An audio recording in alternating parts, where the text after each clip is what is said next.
Avez-vous peut-être senti sa présence durant presque tout le film finalement, juste derrière? Je pense que ça se sent ce genre de choses, non? Pas tout à fait tout le film. Ça marche, Là, là? il faut appuyer sur le... Ah oui. C'est vrai. Voilà. Pas tout à fait tout le film. À partir justement de la scène bouleversante avec Gaspard Ulliel dans la remise, enfin dans le... C'est un un hasard. Merci beaucoup d'être venu nous voir et d'accepter de répondre à nos questions. Donc, on a choisi ce film parce qu'il est récent et parce qu'il nous fait, on trouve que vous êtes particulièrement incroyable dedans et que malgré ce qu'on pourrait croire, C'est le maquillage. sûrement oui. Et malgré ce qu'on pourrait croire, moi je trouve qu'il est assez révélateur de votre filmographie, ou en tout cas d'une grande partie de votre filmographie, parce que vous jouez souvent des rôles de mère. Vous avez été mère chez Dolan, vous avez été mère chez Spielberg, récemment chez Xavier Beauvois, et dans le Petit Lieutenant aussi. Finalement, vous n'êtes pas la mère du personnage principal, mais vous devenez maternelle à son égard. Alors, est-ce que vous avez une affection particulière pour ces rôles de mère? C'est-à-dire qu'il y a des bons et des beaux rôles de mère, et puis il y a des films où il y a souvent des mères dans les films. Mais ça dépend aussi du rôle. C'est pas parce que c'est pas la fonction qui m'attire, c'est la qualité de l'écriture. D'abord, avant tout, c'est le scénario, et c'est la qualité de l'écriture et la qualité du personnage.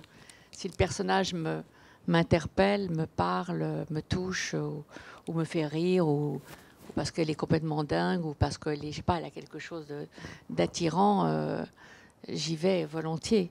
Mais c'est pas parce que c'est une mère.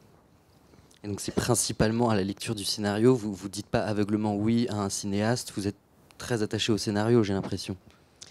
Ah oui, vraiment, c'est le scénario et puis le ou la réalisatrice. Ce sont les deux choses qui font que j'y vais. C'est-à-dire que si je lis un scénario qui me plaît, qui me parle, et puis je rencontre le réalisateur ou la réalisatrice et qui me parle de son film, et puis c'est pas du tout ce que j'ai imaginé et tout, ça serait pas bien ni pour elle ni pour moi d'y aller, d'accepter. Et la même chose, je peux rencontrer un réalisateur pour lequel j'ai beaucoup d'admiration et tout, et puis quand je lis le scénario, je suis pas fatalement séduite, ou ça me parle pas, ça me touche pas, et c'est pas uniquement le personnage, parce qu'il peut y avoir un personnage qui me plaît énormément, et puis en revanche, l'ensemble du scénario ne m'emporte pas, ne me séduit pas. C'est-à-dire que j'ai la chance de pouvoir choisir. J'ai pas toujours eu la chance de pouvoir choisir. Parfois, il fallait que je travaille et puis que j'étais moins. Mais j'ai la chance de pouvoir choisir, et pour essayer de donner le maximum à un rôle et à un réalisateur, il faut vraiment adhérer complètement au projet. Alors juste La fin du monde, c'est votre deuxième participation à un film de Xavier Dolan. Et alors comment ça s'est passé? Est-ce que c'est lui qui est venu vers vous? Ah oui, j'ai jamais osé aller vers un réalisateur. Alors, et je ne crois pas que j'oserais le faire maintenant encore. Oui, il avait envoyé un mail, ou je ne sais pas, à mon agent, en disant qu'il voulait me rencontrer, qu'il voulait me proposer quelque chose. Il se proposait de venir à Paris, et il se trouvait que je devais aller à Montréal parce qu'il y avait un festival, le Festival de Montréal, où il faisait une rétrospective avec quelques-uns de mes films. Et donc, je lui ai dit que j'allais là-bas, donc on pouvait se rencontrer là-bas. Et je l'ai rencontré, je l'ai vu un jour, il m'attendait à la sortie d'une projection d'un film. Et j'ai vu ce tout jeune homme, parce qu'à l'époque, il avait pas 23, il avait 22 ans. C'était pour Laurence Anyways. J'avais vu ses deux premiers films qui étaient sortis, qui étaient J'ai tué ma mère et Les Amours imaginaires. Les Amours imaginaires, que j'avais trouvé tout de suite éblouissant et invraisemblable. On voit, il y a un cinéaste, il y a un réalisateur formidable, et puis les films m'avaient beaucoup touchée. Et donc j'étais ravie de le rencontrer. Et il m'a dit voilà, qu'il voulait me proposer un rôle dans son prochain film. Donc j'ai dévoré le scénario, je l'ai lu, et bien entendu, ça m'a plu, et je lui ai dit que j'avais envie de travailler avec lui. Ça fait partie des très, très, très belles rencontres que j'ai eues dans ma vie d'actrice. Et c'est C'est un ovni, Dolan. C'est un surdoué. C'est un gros travailleur. C'est un jeune homme. Il a une maturité, une intelligence, il sait tout faire. Et en même temps, par moments, c'est un gamin encore. Il y a un mélange tout à fait étonnant.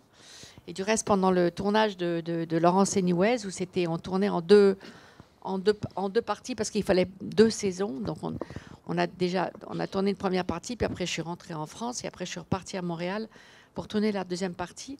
Il y avait une amitié qui s'était installée entre nous. Et entre les 2 parties, il avait déjà commencé à faire le montage de la première partie. Il m'avait proposé de venir assister à de venir avec lui une journée dans sa salle de montage. Parce que c'est assez rare. En général, dans le cinéma, c'est très rare que les réalisateurs montent leurs films. En général, ils font appel à des monteurs, une monteuse, un monteur, etc. Ils participent, ils sont avec le monteur, mais enfin, c'est le monteur qui fait le travail de technique. Et là, j'ai vu ce jeune homme seul dans une petite salle de montage et qui fait tout lui-même. Il a choisi les musiques, il fait les montages. Alors, il me dit, alors, qu'est-ce que tu penses de cette scène-là? Regarde, j'ai fait ça, etc. Ah, je dis, c'est bien, ouais. Et puis il me dit, regarde, on pourrait faire autrement. Et paf, paf, il rechange tout en 2 minutes. Et paf, il me monte une autre scène. Enfin, c'est un truc, j'avais jamais vu ça. Et il écoute en même temps. Il sait écouter les autres. Il est d'une maturité et d'une intelligence tout à fait surprenante. Et c'est très étonnant de le voir travailler dans une salle de montage. Et sur un plateau, comme il est acteur et comme il aime faire l'acteur, en réalité, je pense qu'il est assez frustré de ne pas être plus demandé comme acteur. Quand il nous dirige, il joue en même temps que nous parfois.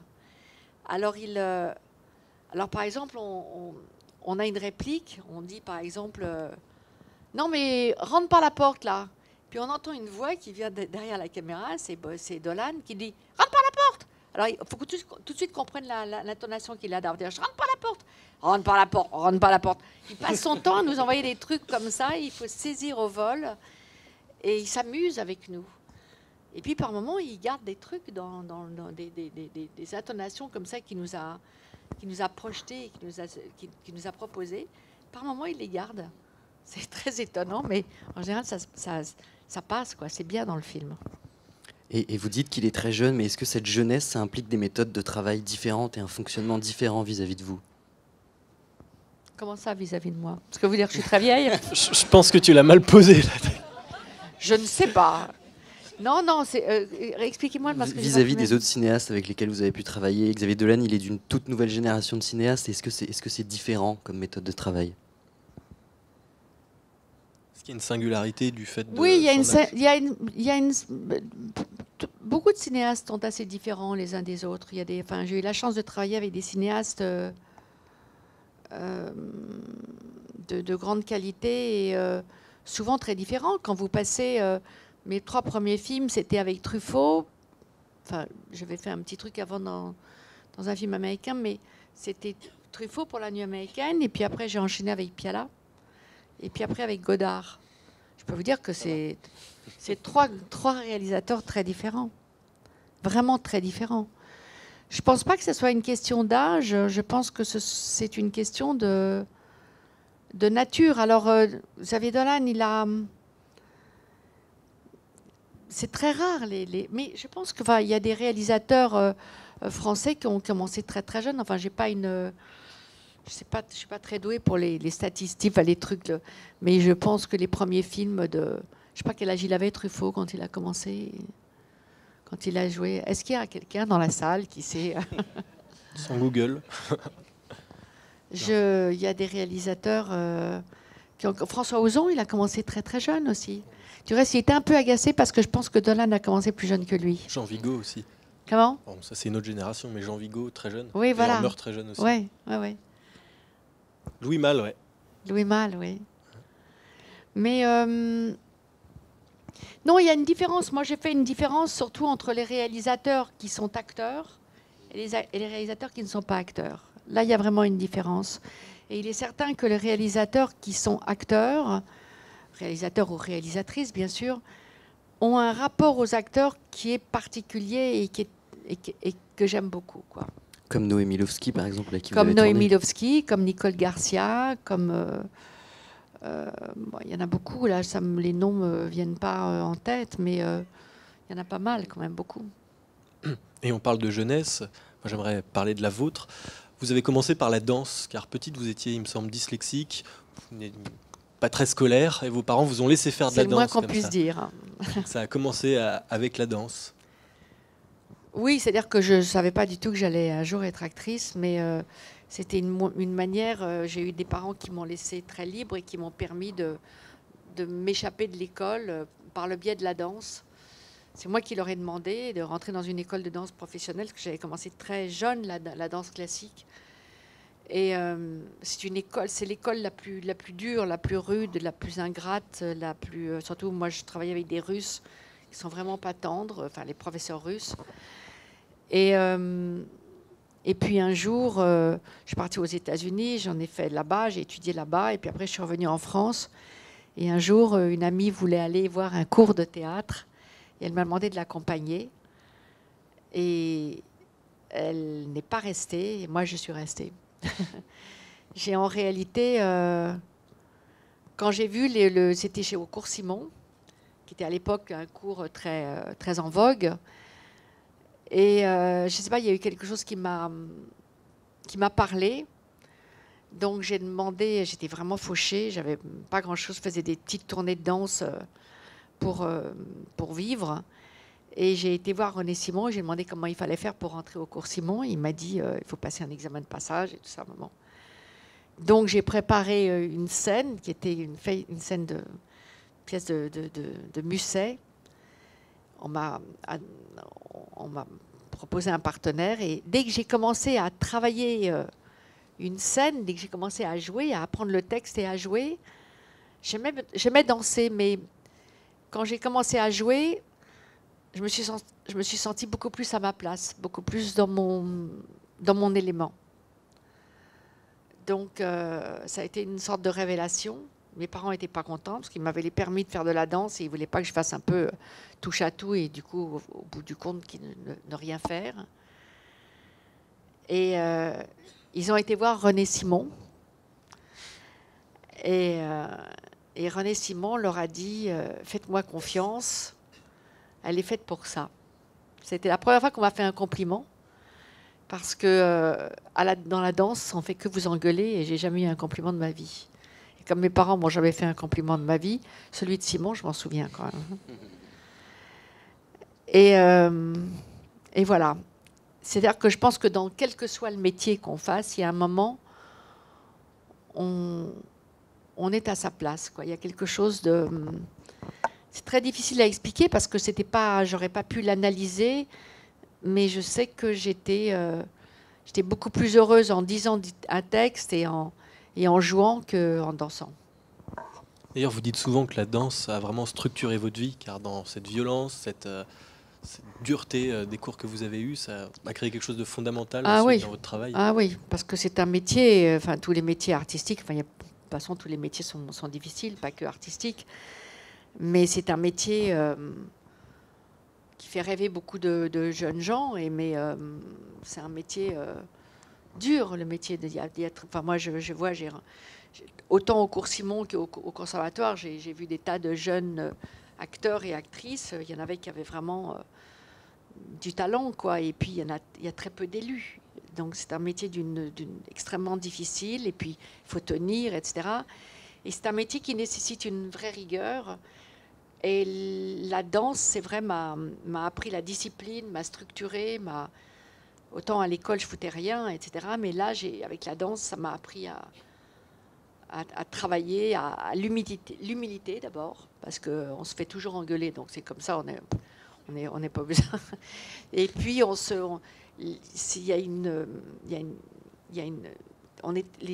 les professeurs de danse, enfin, de cette génération-là russe, était d'une cruauté et d'une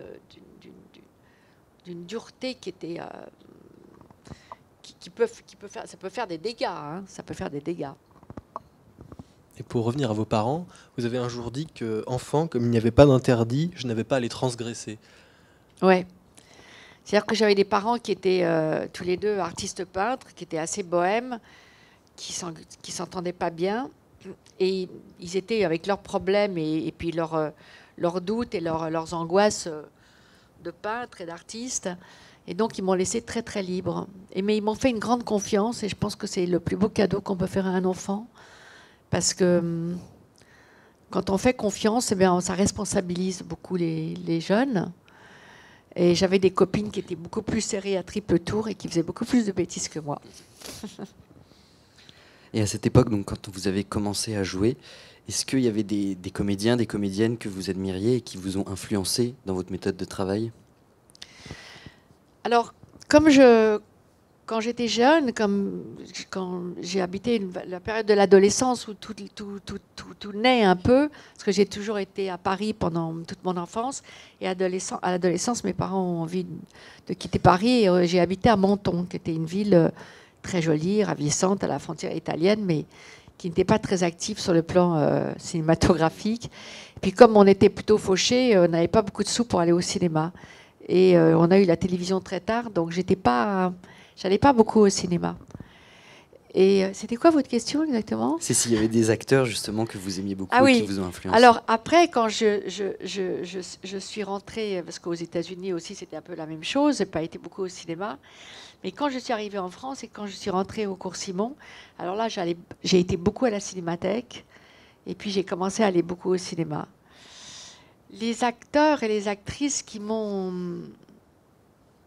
Ouais, il y a des acteurs et des actrices qui m'ont vraiment... Il y en a encore du reste qui m'ont complètement fascinée. Il y a un film comme ça que quand on me demande si je veux présenter un film que j'aime, j'ai une passion pour Comme un torrent de Minelli. Et je trouve que Shirley MacLaine dans ce film est absolument invraisemblable. Mais il y a plein d'acteurs et d'actrices pour lesquels j'ai une grande admiration. Que ce soit des acteurs français comme Jeanne Moreau ou comme Simone Signoret ou d'autres. Enfin, il y a eu des acteurs incroyables et des actrices aussi. Enfin, c'est toujours difficile comme ça. Au moment où il faut trouver des noms, on n'en trouve pas un seul. Mais même des acteurs aussi méconnus. Parfois, on voit des films, des premiers films, et puis on voit subitement une jeune actrice ou un jeune acteur éblouissant. Mais vous, il ne semble pas que ce soit vos inspirations qui aient forgé votre désir de devenir comédienne, en tout cas qui l'ait orienté. Sur les acteurs et les actrices qu'on rencontre habituellement, on réussit facilement à déceler l'essence de leur passion. Mais vous, qu'est-ce qui vous fait autant vibrer? D'où vient ce besoin d'être actrice, si c'en est un? À partir du moment où j'ai ressenti un plaisir et un je ne vais pas dire bien-être, mais quelque chose une passion, on va dire presque, en jouant. Vous savez, quand on a été une mauvaise élève à l'école et quand on a été dans les échecs scolaires et tout ça, subitement de faire quelque chose dans lequel il y a du répondant et puis dans lequel on est bien, heureux et qui pousse au travail, on a envie de travailler, on a envie d'avancer, on a envie de progresser. C'est assez miraculeux. Voilà. Et ensuite, ce qui m'a donné envie et ce qui m'a fait garder le désir, c'est que je suis très curieuse, j'aime les rencontres et qu'à chaque fois, c'est une rencontre avec un univers différent, avec un réalisateur ou une réalisatrice différent, avec un personnage différent. Je suis très claustrophobe aussi, donc quand j'étais même dans des cours ou au conservatoire, on a tendance à nous donner des emplois. Alors, il y a la jeune première, ou il y a la tragédienne, ou il y a la... Moi, j'ai toujours voulu ne pas être enfermée dans un emploi. Et au concours du conservatoire de sortie, j'avais fait des rôles... J'ai fait un truc tragique, j'ai fait une vraie comédie, j'ai joué le rôle d'une dingue. Enfin, j'ai toujours voulu faire des choses différentes. Justement parce qu'en pensant que... J'ai senti si je faisais toujours le même genre de choses, je m'ennuierais, je perdrais le goût le goût, quoi. J'aurais le goût du désir. Et du reste, quand j'ai commencé à faire du cinéma, parce qu'au début, je pensais que je ne ferais que du théâtre, et quand je commençais à faire du cinéma, il y a eu commencé à avoir des films qui ont marché, comme J'ai épousé une ombre, ou des choses comme ça, qui étaient des films qui ont été très populaires et qui ont marché. On a commencé à vouloir me mettre dans une case de rôle dans lequel le public peut s'identifier, la jeune femme sympa qui rassure. Alors moi, ça me rendait dingue, hein. J'avais envie de vraiment faire des choses différentes. Et puis, il a fallu quand même l'imposer, ça, parce que c'est pas naturel, ça se fait pas naturellement. Et je pense que Nicole, je dois beaucoup à Nicole Garcia. Dans Un week-end sur deux, elle m'avait proposé ce film, qui était son premier long métrage, qui pour moi est un film vraiment formidable, un de ses meilleurs films, et où je jouais le rôle d'une mère, justement, qui n'était pas une mère rassurante, qui était une mère, pas une très bonne mère, entre guillemets, qui aime ses enfants, mais qui ne sait pas trop y faire. Et ce film m'a beaucoup apporté, parce que subitement, on pouvait voir que je n'étais pas uniquement rassurante, que je pouvais être dérangeante, voire un peu dangereuse, inquiétante, on va dire. Et ça m'a ouvert des portes. Et voilà, mais c'est une chose qui se...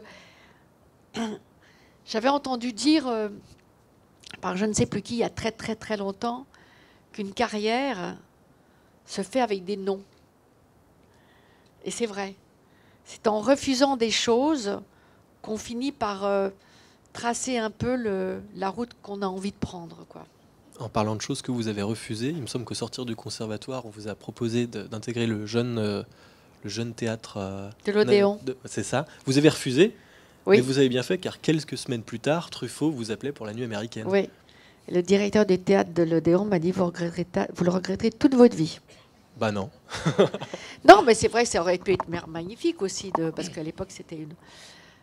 oui, après, j'ai eu c'est-à-dire que dans les concours de sortie du conservatoire, ou même de certains cours d'art dramatique, il y avait le début des premiers castings qui venaient. Là, il n'y avait qu'une seule femme qui était vraiment la reine des castings, qui s'appelait Margot Capelier, qui était une femme assez extraordinaire. Et puis, il y avait des agents aussi qui venaient repérer des jeunes acteurs. Et il y a un agent qui m'a repéré et qui m'a engagée. Et la première fois quand j'ai été le voir dans son bureau, il a pensé, il a réfléchi, il a dit, il y a François Truffaut qui cherche une jeune actrice pour jouer le rôle de la script girl dans La Nuit américaine. Et en définitive, je pourrais te présenter, etc. Et donc, voilà, c'est un peu plus compliqué que ça, l'histoire, mais enfin, j'ai fini par avoir... il a organisé un rendez-vous, parce que moi, j'ai rien fait moi-même. Il a organisé un rendez-vous avec François Truffaut, et j'ai eu un rendez-vous avec lui, et j'ai vu une première fois, et il m'a dit que malheureusement, je n'étais pas le rôle. Mais il m'a dit, revenez demain, on fera une lecture. Et puis, j'ai fait une lecture où j'avais l'impression d'être très mauvaise. J'avais un trac fou. Mais là, il m'a engagée. Quand même, ouais, c'est curieux ce métier. Et il vous a mis des lunettes. Et il m'a mis des lunettes hideuses, genre sécurité sociale. J'étais effondrée. Et puisqu'on parle de La Nuit américaine, vous avez dit un jour qu'à la lecture du scénario, vous n'imaginiez pas à quel point ce film serait important. Alors, qu'est-ce qui a fait de ce scénario un si grand film, finalement ? Parce que c'est plus tard que j'ai réalisé, en repensant au scénario... Enfin, j'avais aucune expérience, j'avais jamais lu de scénario de ma vie. Donc...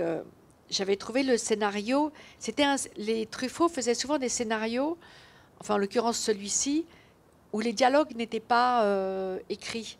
Et il nous donnait les dialogues au dernier moment, comme on voit dans le film du reste. Et j'avais trouvé quand je l'ai lu, j'ai trouvé ça...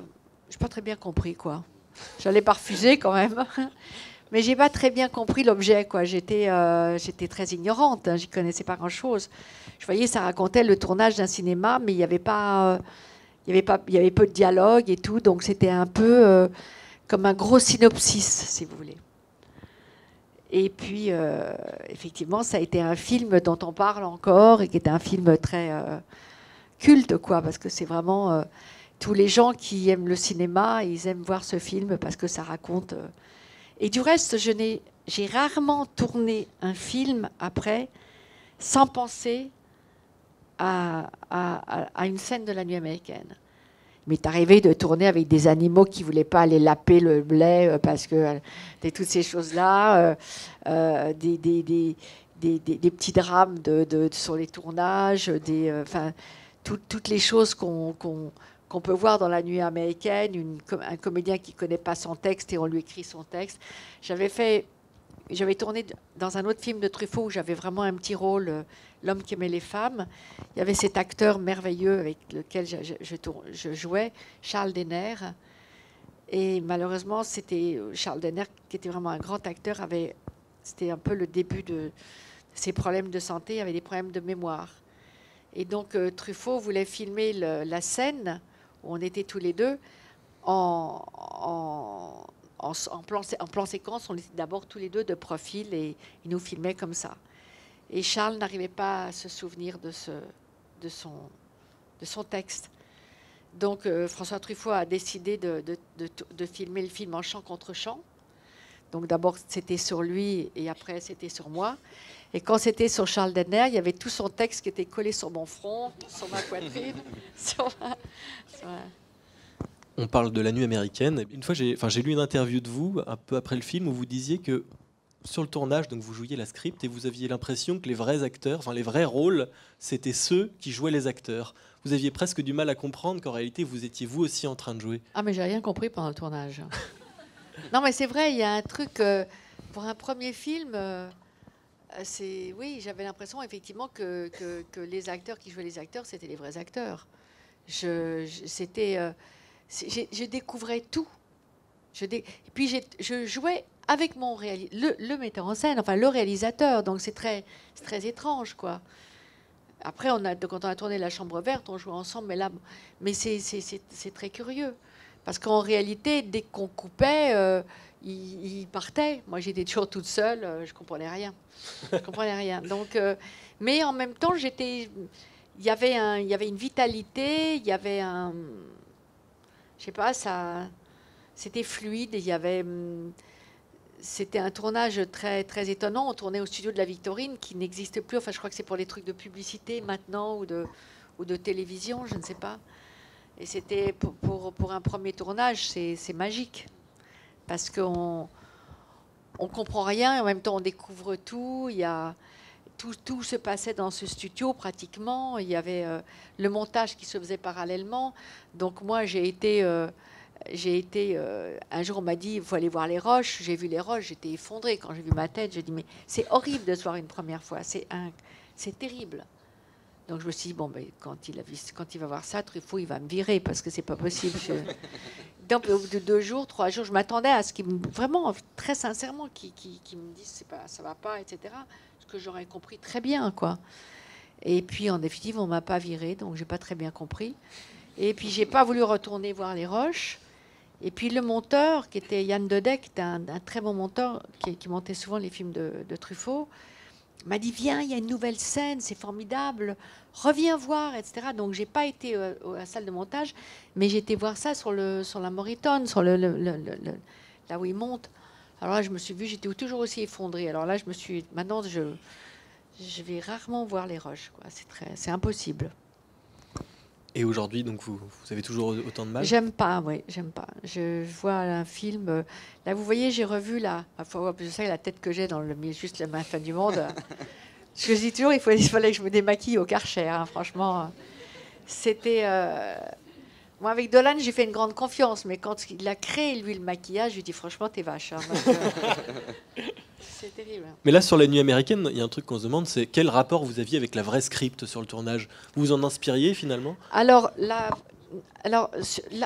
première assistante de François Truffaut, c'est Suzanne Schiffman, qui a été sa script. Du reste, c'est pour ça qu'au début, il m'avait dit, c'est pas pour vous, parce qu'il pensait à Suzanne Schiffman jeune. Après, elle est devenue sa première assistante. Il y avait Martine Baraquet, qui était sa script au moment du tournage de La Nuit américaine, qui était sa script longtemps. Oui, alors au début, on m'a expliqué. J'ai essayé d'apprendre un peu. Et puis très vite, je me suis rendu compte que ça faisait aussi bien quand je faisais semblant.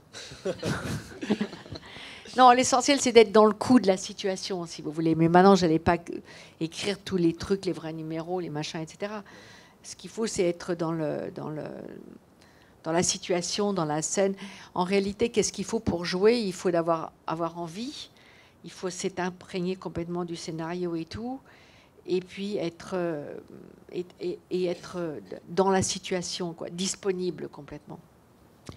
Pas penser à autre chose, pas faire ça avec son portable en même temps regardant, c'est disponible et être là, quoi, totalement présent et avec et pour le réalisateur et l'équipe. Bah justement, ça tombe bien que vous parliez de cet engagement qui est nécessaire pour faire un film, parce qu'il y a une phrase assez emblématique dans La Nuit américaine. Votre personnage dit « Je pourrais quitter un type pour un film, mais je pourrais jamais quitter un film pour un type. » Je vais vous dire une vérité. Quand j'ai tourné le film, je l'ai dit 2 fois à l'envers, la scène. je disais que je pourrais quitter un film pour un type, mais pas un type pour un film. Et Truffaut me disait, non, mais c'est pas ça, c'est le contraire. Mais comme je suis dyslexique, je mélangeais. J'ai jamais quitté un film de toute façon. Oui, c'est la passion, à mon avis, il a été sans doute... c'est peut-être une phrase de Suzanne Schiffman, j'aurais dû lui demander. En tout cas, ça témoigne vraiment de l'investissement que chaque personne doit à son film et doit à l'équipe aussi pour laisser personne en rade. Et on voit vraiment ça dans le film. Ah oui. Mais un tournage, il faut le faire à fond, quoi. C'est un investissement et il faut être complètement... c'est ça qui est beau, c'est toute l'énergie qu'on peut mettre, que toute une équipe peut mettre pour faire un film, quoi, pour faire du rêve. C'est assez étonnant. Alors il y a des tournages qui sont qui se font avec plus de passion et plus de plaisir même que d'autres. Mais il faut quand même essayer de trouver du plaisir, même là où c'est plus difficile.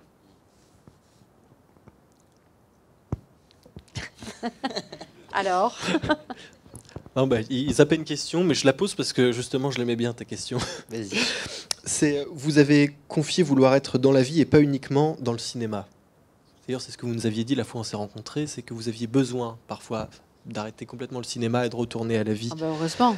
Et donc vous pensez qu'il est important de prendre des distances avec son métier, même lorsqu'on est artiste? Parce qu'on a rencontré beaucoup de cinéastes, d'acteurs qui, eux, étaient dans une bulle totale. Ah non, moi je suis dans la vie avant tout. J'aime faire du cinéma, j'aime tourner, j'aime jouer. Du cinéma, pas plus que du théâtre.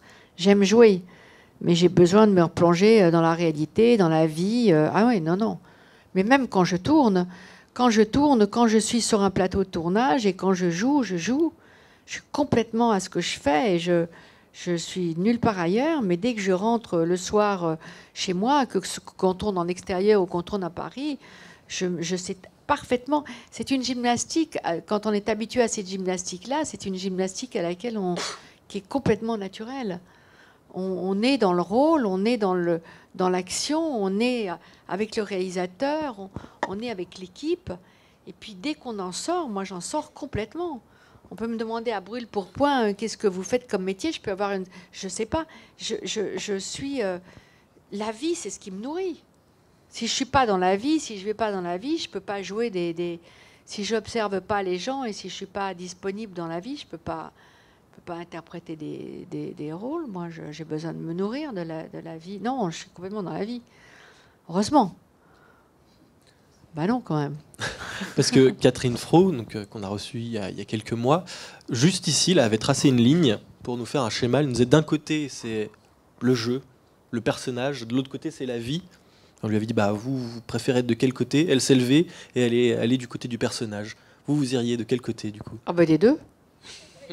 Comme ça? Exactement. Vous l'enjamberiez? Un pied dans l'un, un pied dans l'autre. Ah non, je ne pourrais pas être que uniquement quand je tourne, au moment où je tourne, je suis complètement dans le... Enfin, j'essaye en tous les cas d'être complètement dans le personnage et disponible absolument pour le film. Mais quand la journée de tournage est terminée, je retourne dans la vie réelle avec bonheur. Je vais avec... J'ai la chance... Enfin, je m'aperçois du reste que c'est une chance de faire quelque chose qu'on aime et d'arriver à en vivre. Et surtout quand c'est une passion. Mais je ne pourrais pas faire l'un. J'ai autant besoin d'être dans ma vie, bien sûr. Ça me fait penser à quelque chose qu'un jour Godard avait dit. Il me semble que c'est un peu comme ça. Je ne veux pas tourner avec des acteurs qui font les acteurs. C'est peut-être pour ça qu'il vous a choisi, non? Parce qu'il vous voyait vivante à côté. je sais pas, j'ai jamais osé demander, quand un réalisateur vous choisit, c'est pour quelque chose de positif. Donc si on lui demande pourquoi il vous choisit, ça veut dire que vous avez envie d'entendre quelque chose qui va dans le sens du poil, quoi. Donc j'ai jamais osé demander à un réalisateur. J'ai adoré les 2 fois où j'ai tourné avec Godard. J'ai adoré. Parfois j'entends des trucs sur Godard qui m'étonnent parce que j'ai vraiment énormément. Moi j'ai énormément aimé travailler avec lui. C'est un homme qui peut être absolument. Enfin, je l'ai vu parfois pénible, mais en règle générale, c'est vraiment quelqu'un qui peut être d'une grande douceur et d'une grande gentillesse. Je ne sais pas pourquoi. J'ai eu la chance, grâce à cette nuit américaine, et après, oui, voilà, d'être demandé. C'était aussi les réalisateurs qui travaillaient beaucoup à l'époque, quoi. Donc, c'était une époque où il y avait. Voilà, j'ai eu cette chance de travailler avec eux mais savoir pourquoi on m'a choisi, en tout cas, j'en suis contente qu'on m'ait choisi. Là, on parle de Godard et un jour, vous avez dit de lui que c'était le plus grand des voleurs qui soit. Il réussit à saisir des choses dont on n'a absolument pas conscience. Qu'est-ce qu'il a saisi chez vous? Le premier film que j'ai tourné avec lui, Sauf qui peut la vie, je trouve que c'est un film formidable, Sauf qui peut la vie. Mais dans la deuxième partie de sa carrière, c'est vraiment un de ses très beaux films. Et chez Godard, il vous donne des dialogues comme ça. Il y avait le scénario, le petit scénario qu'il avait donné était très beau, mais assez succinct, quoi. Il n'était pas, c'est pas un scénario complètement avec les dialogues, etc. Après, il nous donne des dialogues comme ça aussi au dernier moment. Et il indique ce qu'il veut, etc. Mais il y avait des choses après quand. Il se trouve qu'après, j'ai dû retravailler tout de suite, retourner sur un autre film, etc. Enfin bon, bref, j'avais rien vu du film. Et le film avait été sélectionné à Cannes. Et j'ai vu le film à Cannes, non pas en projection officielle, mais à la projection le matin de presse. Donc j'étais tout au fond de la salle et j'ai découvert ce film comme ça qui m'a vraiment assez bouleversée. Je trouve que c'est vraiment un très très beau film. Et j'ai vu des choses... Quand je les ai tournés, je ne les ai pas imaginées. Ils volent des choses, ils volent des moments de vous où ils filment une scène, pas du tout comme on a pu se l'imaginer. Il a une manière de saisir des choses chez les uns et chez les autres qui sont... oui, c'est un voleur, mais un bon voleur. Il a raison de voler. Hein. C'est pas... tout ce qui est bon pour un film, je le valide. Ça ne me gêne pas du tout qu'on me vole des choses. L'essentiel, c'est que ça soit bon pour le film. Le résultat, c'est le film. Et dans Sauf qui peut la vie, c'était un tournage. Il est incroyable. Moi, il fallait que je fasse du vélo tout le temps. Je faisais du vélo tout le temps. Et donc, on tournait, souvent, on habitait à Lausanne, et on tournait à 35 km de Lausanne, en haut, sur la montagne. Et un jour, en arrivant, il me dit tu vois, si tu étais une actrice professionnelle, tu viendrais en vélo. C'est-à-dire qu'il aurait fallu que je parle la veille, quoi. Si on tournait le matin à 8h du matin, il fallait que je démarre à 23h de Lausanne. Et il nettoie les choses. C'est-à-dire que souvent, si un acteur... fait un petit truc, je sais pas moi, au milieu de la scène, il fait ça. Il dit mais pourquoi tu fais ça? Vous voyez, il dit toutes les choses, les choses qui sont un peu peut-être artificielles ou des choses comme ça. Il les voit, il est dans la vérité absolue. Et voilà. Et on parle de Godard. Moi, j'ai fait une petite liste, non exhaustive évidemment, mais très impressionnante. Maurice Pialat, Claude Sauté, Marco Ferreri, Alain Cavalier, Jean-Luc Godard, Bertrand Tavernier, Nicole Garcia, Xavier Beauvois, Tony Marshall, Claire Simon, Noémie Lovski, Steven Spielberg et tant d'autres. Je pense que vous êtes bien placé pour répondre à une question qu'on se pose souvent, c'est qu'est-ce que c'est un bon directeur d'acteur? Il n'y en a pas beaucoup. Et quand on me parle quand on me pose cette question, ça m'arrive, je vais vous raconter une petite anecdote qui concerne François Truffaut. J'avais été voir un film de François qui avait été présenté. C'était une avant-première ou je ne sais pas. Je crois que c'était le dernier métro. Oui, c'était le dernier métro. Et j'ai été le voir après, Truffaut, en lui disant oh là, c'est magnifique ce que vous avez fait avec les acteurs. Et il m'a dit, vous savez très bien, Nathalie, que je ne sais pas diriger les acteurs. Il nous aimait et il ne se trompait jamais dans le casting. Il y a des réalisateurs qui... bien diriger un acteur, c'est déjà bien le distribuer.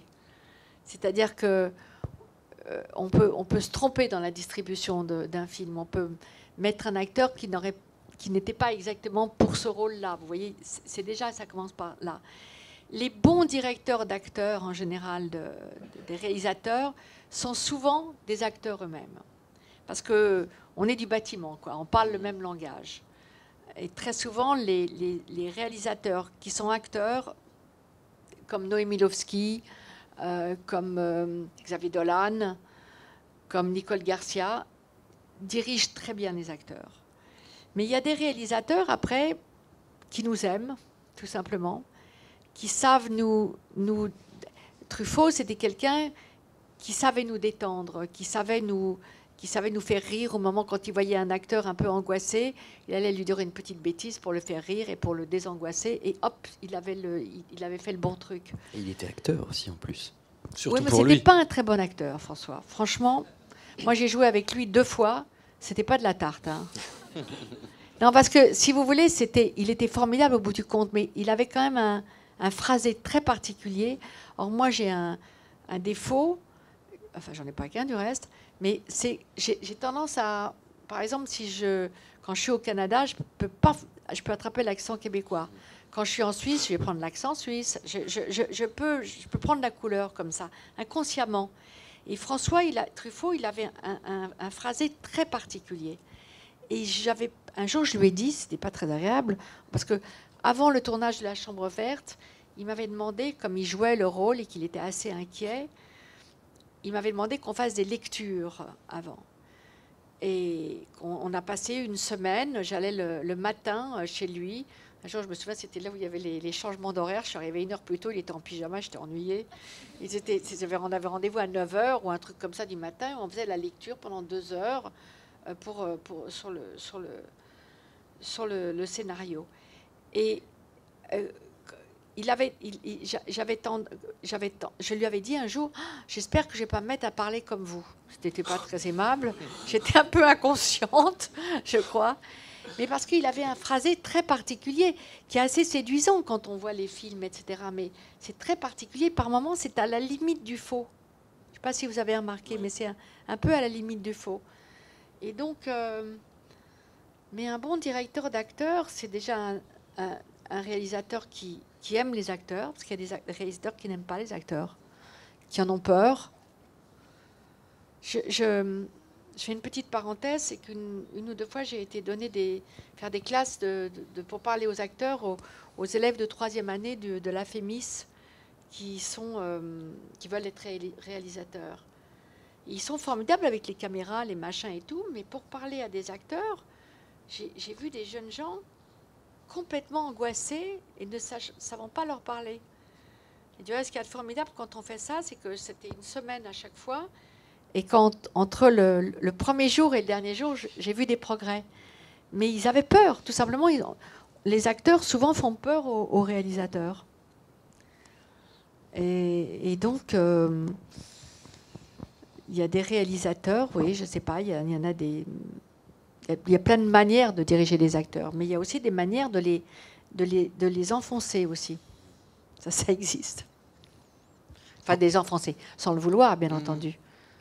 En parlant de la direction d'acteurs, arrête-moi si tu peux. Quand même, racontez-nous cette expérience de tournage avec Spielberg. Ouais, c'était une expérience heureuse, joyeuse. Il cherchait donc une comédienne qui devait avoir des origines françaises pour jouer le rôle de la mère de Leonardo DiCaprio. Je crois qu'on était 3 à faire des essais, ce qui est très bien de faire les essais, parce que c'est comme ça qu'on se rend compte. J'ai jamais su quels étaient les autres, du reste. Et quand je devais faire des essais avec qui je voulais, il avait envoyé Spielberg, la production de Spielberg, il avait envoyé des scènes à apprendre. Et puis j'ai reçu un mail de Spielberg via mon agent en disant que si je voulais, il avait son ami Brian De Palma qui était à Paris, je pouvais faire les essais avec lui. Je me suis dit, tant qu'à faire, autant le faire avec Brian De Palma. Et donc je suis arrivée, j'avais demandé à un ami qui était un acteur que j'aimais beaucoup, qui malheureusement, tout très jeune, est décédé dans un accident de voiture. C'est Jocelyn Quivrin, qui parlait très bien anglais. J'ai demandé de me donner la réplique. Et on est arrivé dans l'appartement où habitait Brian De Palma. Et il nous a accueillis très gentiment. Il était avec son frère. Il y avait le frère qui tenait une petite caméra. Brian De Palma qui nous a dirigés. Et on a refait une scène qui n'était pas celle-ci. C'était une autre scène. Et puis voilà. Et après, j'ai appris que j'avais été choisie. Donc j'étais très heureuse et en même temps j'avais un trac fou parce que Spielberg avait décidé de tourner aussi vite que prendre la même vie. Le personnage principal vit à 400 à l'heure et il voulait tourner aussi le film à 400 à l'heure. C'était que en décor naturel et c'était un tournage extrêmement rapide avec une équipe gigantesque.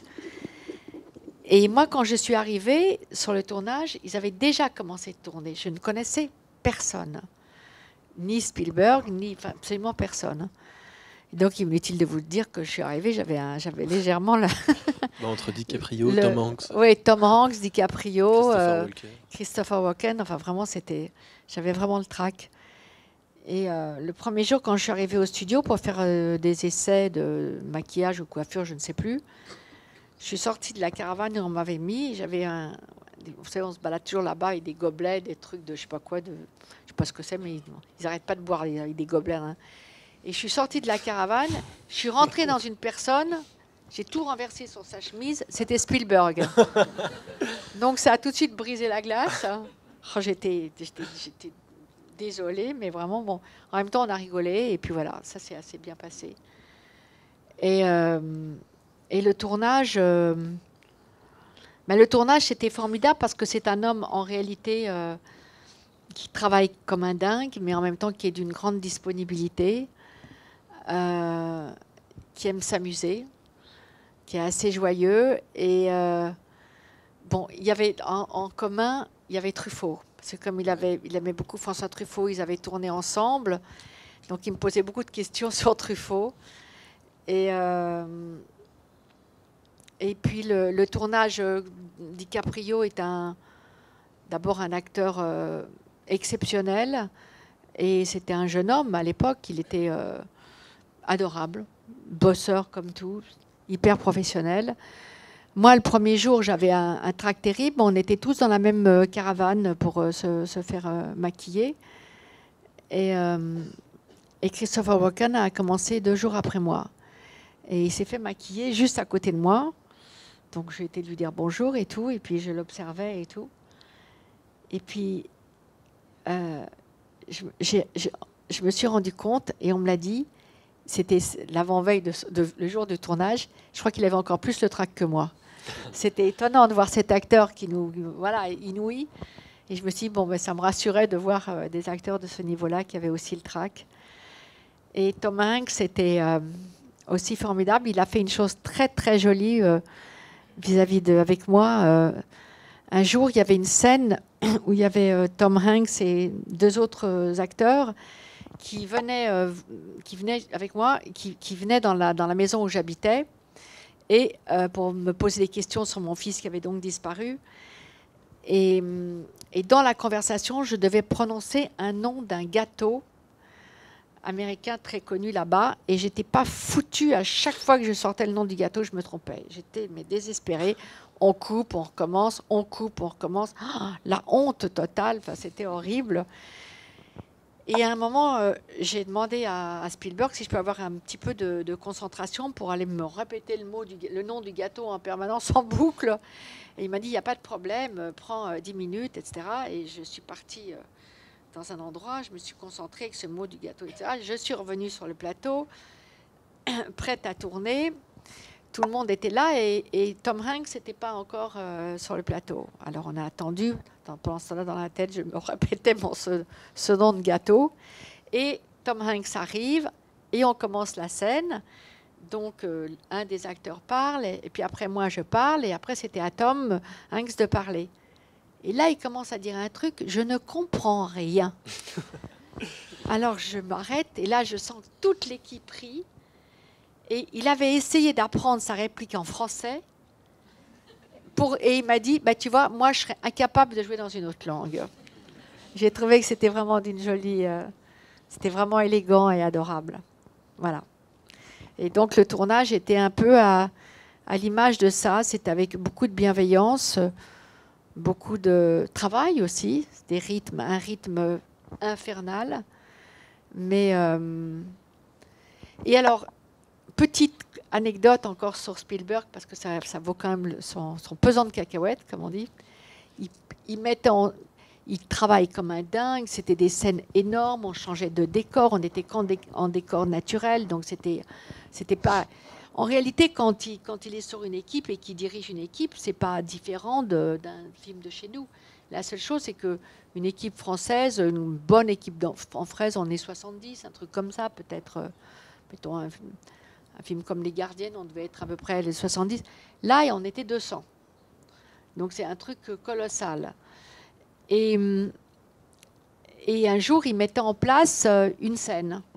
Donc les trucs, il disait là, il faut que ça soit comme ça, là, il faut que ça soit comme ça et tout. Et puis en même temps, en dirigeant ça, il avait comme un petit portable. Et puis il regardait comme ça, un truc comme ça. Non, ça c'est comme ça et tout. Et je dis, mais qu'est-ce que tu regardes, Steven? Il me dit, c'est ma série préférée, je ne veux pas manquer l'épisode. C'est quand même insensé, ça. On va poser une petite question encore, et puis si, bien entendu, vous avez des questions, n'hésitez pas. La parole est aussi à vous. Moi, je voulais vous parler d'un autre grand moment de votre carrière et d'un film que j'ai particulièrement aimé, c'était Le Petit Lieutenant, où ça a été des prix, ça a été beaucoup de reconnaissance. Ça a même été un compliment de votre père, vous nous avez dit, alors qu'il était assez avare de compliments. Bah, il n'en faisait jamais. Et là, il en a fait un. Alors, ce rôle, qu'est-ce qui le différencie des autres rôles?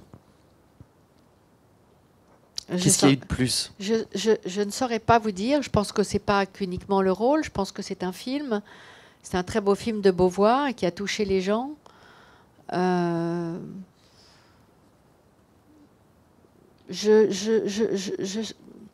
Très honnêtement, c'est un rôle que j'ai énormément aimé et j'aimais beaucoup cette femme passionnée par son travail et en même temps brisée par certaines choses, qui avait des problèmes d'alcool et tout ça. C'était un très beau personnage, mais je pense que le film a fait beaucoup aussi, quoi. C'était un film très... C'est un film qui parle du milieu des flics sans aucun racolage, avec une vraie vérité, avec quelque chose de... Puis c'est un film fait par un artiste. Beauvoir, c'est un artiste, c'est pas du tout un fabricant. Donc c'est tout ça qui fait que le film a été très remarqué et le rôle par la même occasion. Et du coup, vous avez eu un compliment de votre père? Et du coup, j'ai eu un compliment de mon père. C'était le seul compliment qu'il m'a fait de sa vie, donc je m'en souviens. Alors, est-ce que quelqu'un a une question dans la salle? En attendant, vous pouvez peut-être nous dire c'était quoi le compliment? T'es bien dans ce film, hein. Ah ouais.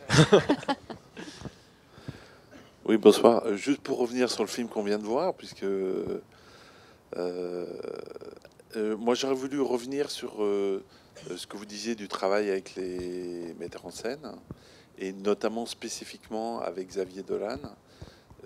C'est-à-dire comment il vous a fait travailler le rôle? Est-ce qu'il y a eu des répétitions auparavant? Comment est-ce qu'il travaillait avec vous en fait sur ce film? Il n'y a pas de répétition. On fait des lectures. On a fait des lectures, tous les acteurs du scénario. La lecture à voix haute, pour moi, est essentielle. D'abord parce que quand il y a des problèmes scénaristiques, on voit tout de suite s'il y a un ventre mou, une incompréhension, quelque chose qui cloche, quoi. Et puis Xavier Dolan nous disait à tel moment, là voilà, je vois ça, je vois ci, on pouvait lui poser des questions, etc. Donc il y avait une approche, on va dire. Quand on ne comprenait pas quelque chose, quand on s'interrogeait les uns ou les autres sur quelque chose, on pouvait le dire. On avait fait la lecture à Paris. Et après, comment il dirige,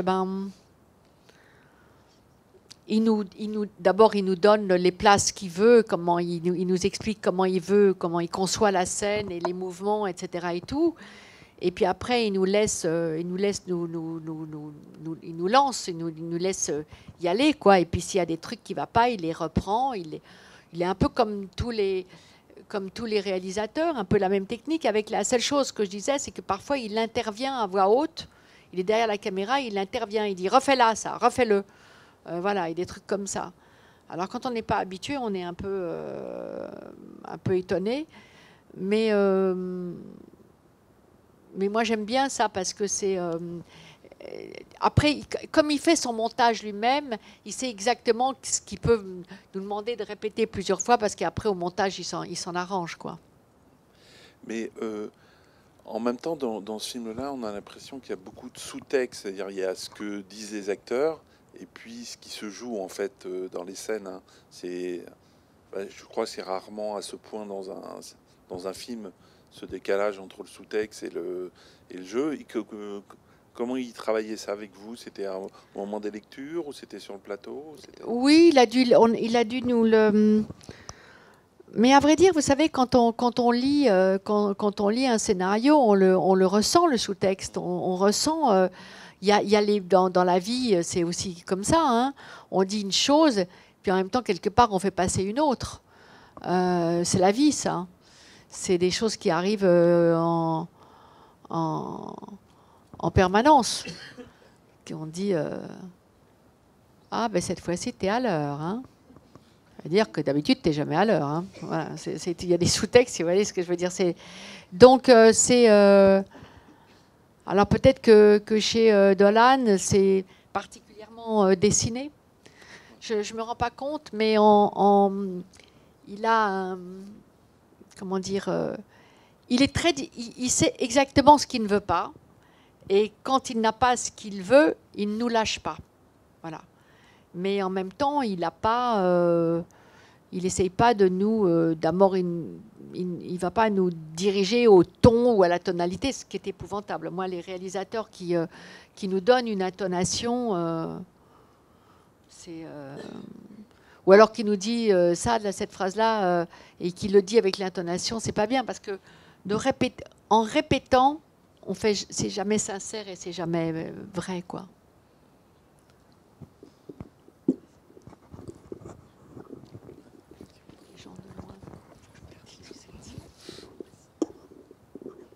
Bonsoir. Bonsoir. Et merci beaucoup pour vos partages et votre générosité. Je voulais savoir comment vous travaillez vos rôles, comment vous vous préparez. Je vais mettre des lunettes pour vous voir. Ah, voilà. Comment je prépare mes rôles? Ça, je me le demande.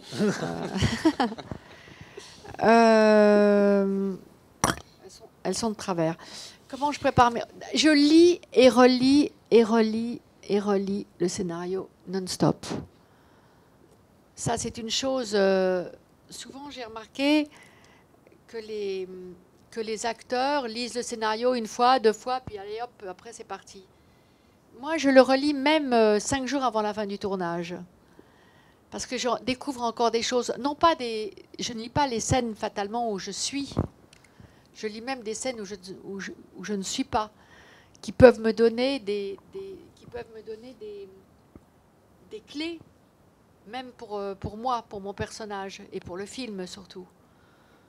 Mais là, c'est une chose que je fais régulièrement. Et puis quand j'ai des doutes, et quand j'ai grande confiance au réalisateur, bien entendu, je n'hésite pas à poser la question, à dire ça, comment tu vois ça, comment vous voyez ça, etc. Je n'ai pas peur d'avoir l'air ridicule, etc. Mais oui, je pose des questions. Quand il y a quelque chose qui m'échappe où j'ai un doute, j'hésite pas à demander. Mais et puis d'être très concentré au moment où on joue et d'être surtout très disponible. Ne pas arriver avec des idées préconçues. Ne pas se dire tiens, cette scène-là, je vais la jouer comme ça, je vais la jouer comme ci. Que vous avez un partenaire qui fait des choses très différentes de ce que vous avez imaginé. Il faut être vous savez, en définitive, je crois que ce qu'il faut, c'est une disponibilité très, très, très grande. Et pouvoir, quand je dis disponibilité, c'est que, par exemple, vous jouez une scène, il y a une première prise, et puis le réalisateur vous dit « Ah, mais moi, je voudrais ci, ça, etc. » Être disponible pour recevoir ce qu'il vous dit, et puis le faire. Pas s'arrêter sur des idées qu'on fait à l'avance. Enfin, je n'ai pas la science infuse, hein, mais c'est des petites choses comme ça qui font qu'il y a... Et puis après, une fois que le train est parti, une fois qu'on est dans le rôle, une fois que le film, c'est toujours la première semaine. Puis après, les choses, il faut pas oublier d'avoir du plaisir aussi. Il faut s'amuser. Il ne faut jamais oublier ça. C'est important.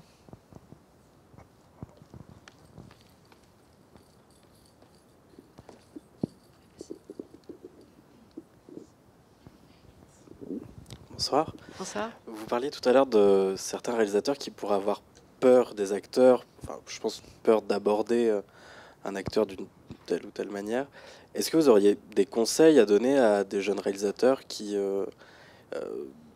des choses qu'on n'aurait pas forcément appris dans une formation scolaire, des choses que vous, évidemment, vous avez acquis avec votre expérience? Qu'est-ce que vous pourriez conseiller à des jeunes directeurs ou directrices d'acteurs pour affiner un peu, ou alors pour carrément leur enlever leur peur qu'ils peuvent avoir? Mais la peur, il faut toujours en avoir un petit peu. Hein. Moi, avant de commencer un film, j'ai toujours peur de ne pas être à la hauteur. Le jour où j'aurai plus le trac ou une appréhension, il faudra peut-être que j'arrête. Hein, parce que je pense que l'appréhension et la peur, c'est aussi un truc d'abord, ça veut dire que vous vous engagez pour quelque chose, que vous investissez. Et c'est aussi un petit moteur. Hein. Alors, il ne faut pas non plus que ce soit une peur qui vous paralyse, bien sûr. Alors déjà, la première chose que je peux vous conseiller, c'est, je le dis vraiment systématiquement et je le demande systématiquement, c'est la lecture à voix haute du scénario avec vos acteurs. Pas fatalement avec tous les acteurs au début. Les 2-3 acteurs principaux, une lecture à voix haute. Et puis peut-être une personne extérieure, comme une script ou comme un premier assistant, etc. Et seulement pour entendre quand on fait une lecture à voix haute, on voit tous les défauts du scénario, et c'est là où on peut s'arrêter quand il y a des choses qui nous ont échappé, ou des choses qu'on ne comprend pas, ou des choses qui se répètent, ou des choses qui sont, un peu opaques comme ça et tout. On les voit. Il n'y a pas très longtemps, on m'a proposé un scénario c'était une très très belle idée. L'idée du scénario était formidable. Mais il y avait vraiment des défauts dans le scénario. Et je l'ai dit, c'était une réalisatrice, je l'ai dit à la réalisatrice et à son producteur, j'étais avec eux deux, et ils ne l'entendaient pas, non. Et je leur ai dit, écoutez, si vous voulez, on fait une lecture à voix haute. Je ne vais pas vous dire que j'ai la science infuse, faisons une lecture à voix haute, puis on verra. Ils ont été d'accord, donc on a fait la lecture à voix haute. Quand j'ai une lecture à voix haute, il faut tout lire, les didascalies, les répliques, bien entendu. Donc on partage. Moi, je lis deux rôles. La réalisatrice lit les didascalies et un rôle, et puis le producteur ou le producteur. Enfin, on partage pour que tout soit lu. Tous les rôles et toutes les didascalies. Et là, en cours de lecture, ils se sont rendus compte que c'était vrai. Alors, après, elle a retravaillé. Et malheureusement, je pense que ce défaut de ce scénario, quelque part, c'est revenu. Elle l'a diminué, mais c'était revenu. Ça faisait partie de ce qu'elle avait envie de raconter. Et j'adhérais pas. Donc, moi, je ne me suis pas lancée dans le film. Mais en tous les cas, ça les a fait quand même avancer sur le scénario. Et donc, ça, c'est une chose importante. Et puis après... il faut la distribution, c'est très important. Truffaut avait un sens de la distribution qui était très très très très bon. Il faut pas. Souvent, les producteurs vont pouvoir éventuellement pousser un réalisateur à prendre un acteur parce qu'il y a un nom qui peut attirer un peu du public et qui ne sera pas fatalement le personnage. Donc, il faut faire très attention à plein de choses, quoi. Et puis, il faut les aimer, les acteurs, et pas en avoir peur. Oh, il y a des acteurs qui sont très emmerdants, je vous le concède, mais il n'y a pas que des acteurs qui sont emmerdants. Merci beaucoup. Et Bertrand Bonello nous disait, quand on l'a rencontré il y a quelques mois aussi, que lui, il choisissait souvent ses acteurs à partir du premier qu'il avait choisi et des affinités qu'il pourrait avoir les uns avec les autres, pour être sûr que les acteurs soient une équipe. Et il disait que parfois, il pouvait trouver quelqu'un de très bon, mais qu'il n'allait pas le prendre parce qu'il ne s'entendait pas avec le reste du casting déjà choisi. Est-ce que vous pensez que c'est une bonne méthode ? C'est sa méthode, il n'y a pas de bonnes ou des mauvaises méthodes. Moi, c'est une méthode que si je devais réaliser, que je ne tiendrais pas compte de ça, parce que je pense que quand des acteurs... il y a des acteurs qui s'entendent très bien et puis qui ne jouent pas bien ensemble. Il y a des acteurs qui jouent très bien ensemble. Enfin, quand on voit Ginger Rogers et Fred Astaire, ils ne pouvaient pas se blairer. On a l'impression que c'est une histoire d'amour fabuleux sans fin entre eux. Donc ça ne veut rien dire. Moi, j'ai tourné avec des acteurs avec qui parfois c'était pas fatalement une entente merveilleuse sur le plan comme ça, travail et tout, et puis ça passait. Et puis d'autres, non, je pense... mais bon, c'est sa méthode. À mon avis, ça le rassure, lui. Je ne pense pas que ce soit fatalement... je pense pas que ce soit fatalement... on peut bien s'entendre et puis pas bien travailler ensemble. Ça ne veut rien dire, ça. Bonsoir. Bonsoir. Justement, c'est drôle qu'on parle de ça parce que c'était le thème de ma question. Là, sur le film de Dolan, on voit qu'il y a quand même un gros casting et on a l'impression qu'il se passe pas mal de choses entre vous, entre les différents acteurs. Et je serais curieuse de savoir qui vous a le plus nourri en tant qu'acteur, parce qu'on parlait de la direction d'acteur, mais on sait aussi que le jeu de la personne qui est en face de nous est quand même important pour se nourrir. Donc, bien je sûr. serais curieuse de... Vous savez, c'était un film assez particulier parce que c'était un film où tout le monde avait un peu des contraintes à droite et à gauche. Donc, aussi curieux que ça puisse paraître, on a eu très peu de scènes tous ensemble. Et on a été très peu ensemble, tous ensemble. Et ça a été dur, c'était un casse-tête pour le pauvre Xavier Dolan, parce qu'il avait 3 jours une telle, après il avait 2 jours un tel. Ça a été vraiment très, très, très compliqué, le tournage. Et on l'a fait en 2 fois. Parce que Léa Seydoux tournait un James Bond à Londres en même temps, donc elle faisait des allers-retours. Enfin, c'était un truc invraisemblable. Moi, j'avais un très bon... je me suis entendue avec tout le monde, bien sûr. Mais les longues scènes, par exemple, il y a la scène dans le cabanon avec Gaspard Ulliel, où ça communiquait très bien entre nous. Mais autrement... il y avait de temps... je ne balancerai pas les noms, mais il y en avait quelques-uns qui étaient un peu dissipés, on va dire. Donc voilà. On va peut-être poser une dernière question du public. Bonsoir. Bonsoir. Vous avez reçu plusieurs récompenses au cours de votre carrière, et notamment pour plusieurs films dont on a entendu parler tout à l'heure. Je voulais savoir quelle importance vous accordez à ce genre de récompense, et si le public, à travers ce que vous avez entendu, ce qu'on vous a dit, vous a suivi, en fait, vous a plébiscité pour ces mêmes rôles. Attendez, j'ai pas compris la deuxième partie de la question. Si le public, les gens autour de vous, de ce que vous avez entendu, vous ont plébiscité pour les mêmes rôles pour lesquels on vous a récompensé, pour lesquels le cinéma vous a récompensé?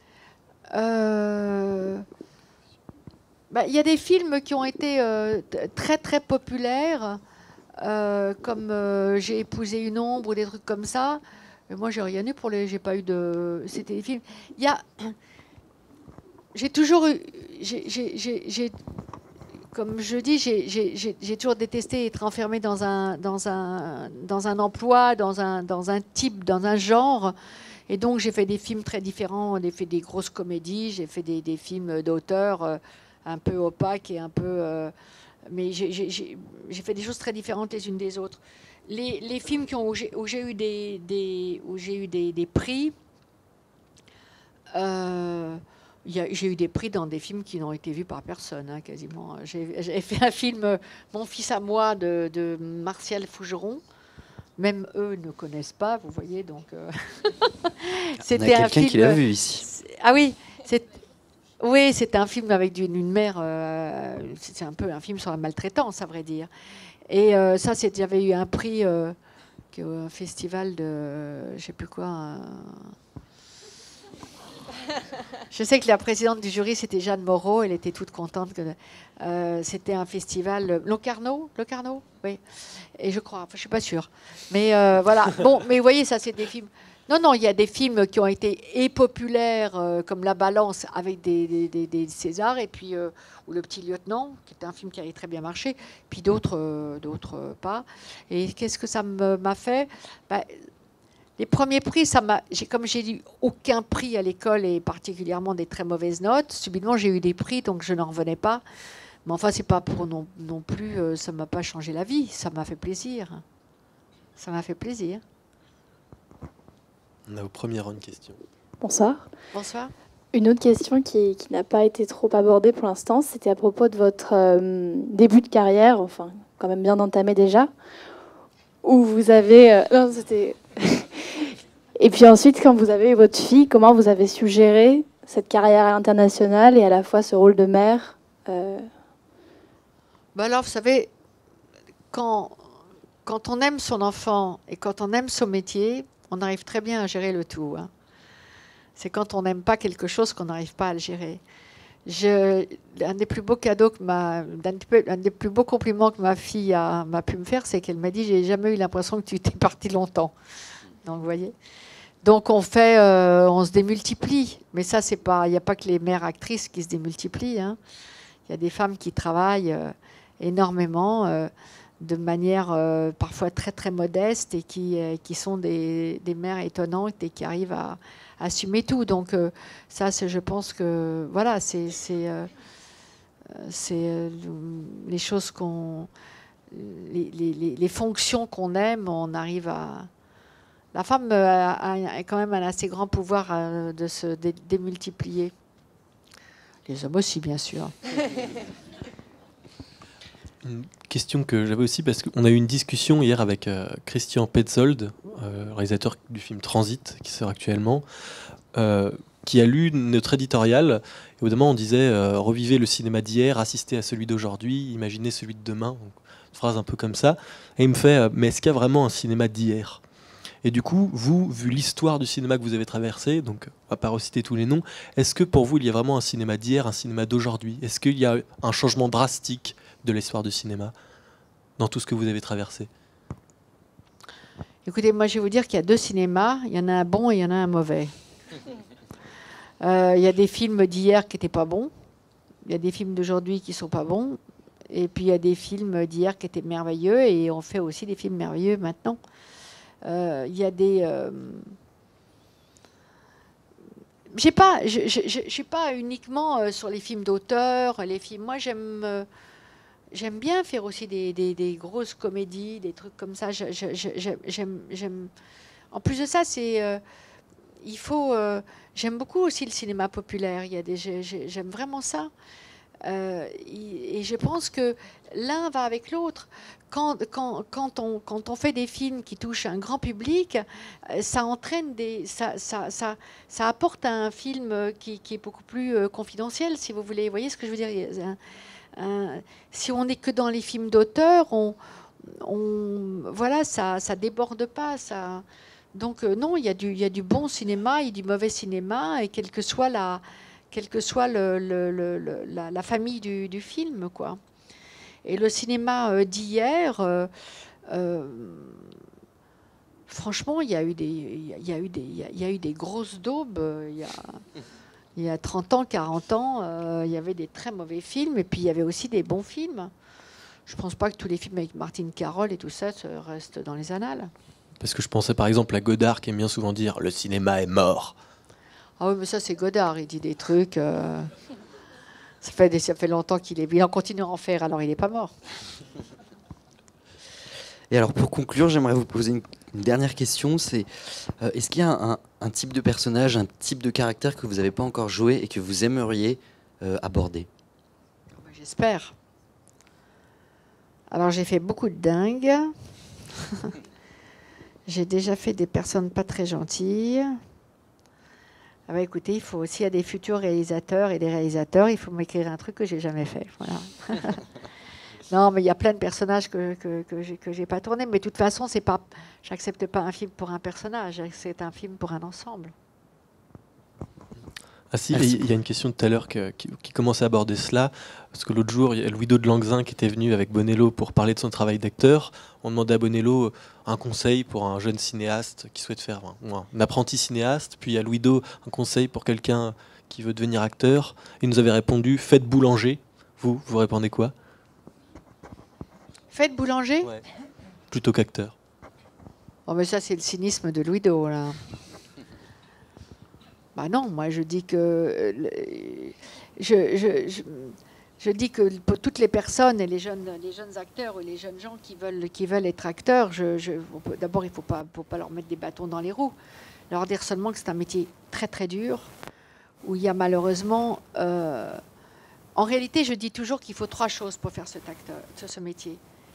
Il faut beaucoup de travail, il faut du talent, mais il faut surtout il faut du talent, il faut beaucoup de travail, mais il faut surtout le talent de vivre ce métier. Alors, qu'est-ce que ça veut dire, le talent de vivre ce métier?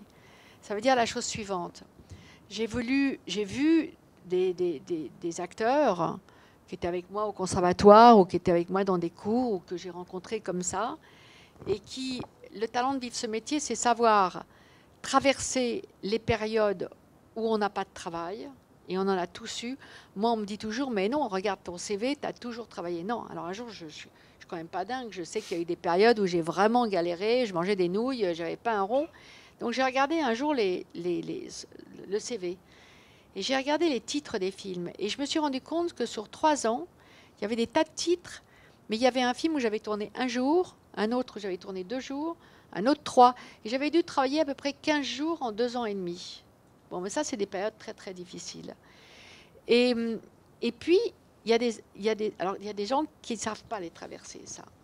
Et puis, il y a d'autres, quand on a le succès, qui pètent un câble, qui se prennent pour des stars, qui sont insupportables et qui aussi se noient, si vous voulez. Donc, il faut savoir vivre les hauts et vivre le bas en restant assez les pieds sur terre. Et ça...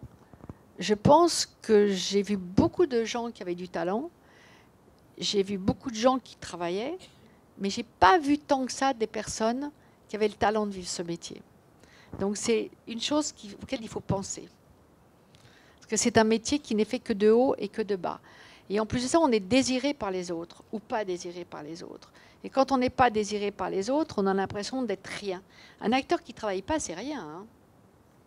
C'est rien. Et un acteur qui travaille, il travaille. Mais un boulot c'est un acteur, mais un travail, je ne sais pas, que ce soit un professeur ou que ce soit un marchand de quelque chose ou un conducteur, il fait son métier. Mais nous, on est en location, quoi. Alors quand on ne nous loue pas, on attend. Merci beaucoup. Merci. Merci à vous.